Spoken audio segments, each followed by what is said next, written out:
6,000 people have marched from all corners of Bosnia.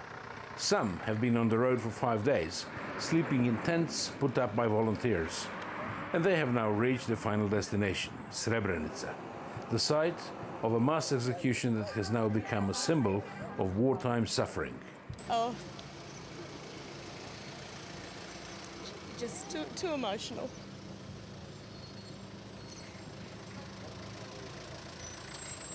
Just the right thing to do.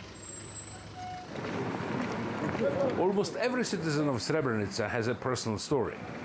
Nermin's father was executed in 1995. His remains were found only 9 years later. First, they found one part of his body.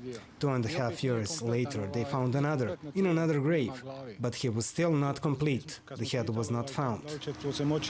22 years after the massacre of Srebrenica, and they have not yet all been buried. It's a long and painstaking process.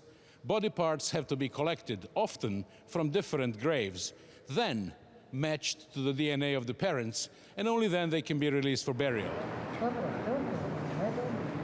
Families are still overcome by sadness, but they hope for at least some closure at the end of this year, when the man who ordered the killings at Srebrenica is due to be sentenced.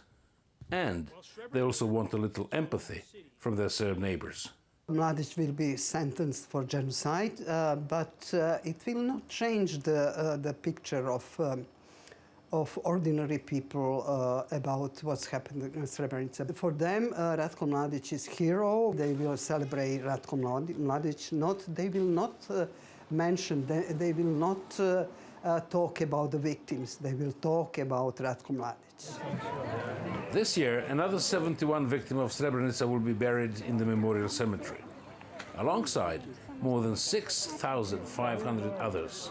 But there will be a few more years until all the bodies are identified and laid to rest, and perhaps much longer for justice to be served, if ever. Zoran Kusovac, TRT World, Srebrenica.